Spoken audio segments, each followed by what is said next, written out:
বাংলাদেশ জাতীয়তাবাদী দল এবার সম্মেলনের মাধ্যমে সারা দেশে তৃণমূলের নতুন নেতৃত্ব সব কমিটি পুনর্গঠন করতে চায় বিএনপি। এ বিষয়ে দলের শীর্ষ নেতাদের চিঠি দেওয়া হয়েছে। সিদ্ধান্তকে স্বাগত জানিয়েছেন নেতাকর্মীরা। বিস্তারিত দেখুন জাকির হোসেন বাদশার তথ্যচিত্রে।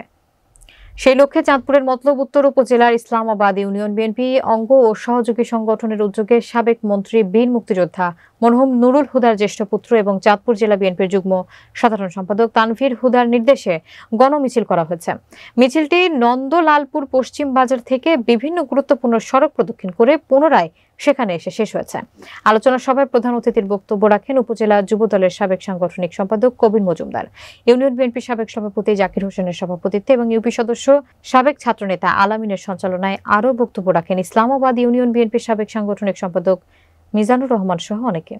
বাংলাদেশ জাতীয়তাবাদী দল বিএনপি চাঁদপুর জেলা শাখার মতলব উত্তর উপজেলার ইসলামাবাদ ইউনিয়নের 1-2-3 ওয়ার্ডের আজকের এই বিক্ষোভ মিছিলে যারা অংশগ্রহণ করেছেন, আমি বাংলাদেশ জাতীয়তাবাদী দল চাঁদপুর জেলা শাখার যুগ্ম সম্পাদক জনাব তানভীর হুদা শুভর পক্ষ থেকে আপনাদেরকে জানাচ্ছি রক্তিম লাল গোলাপ শুভেচ্ছা।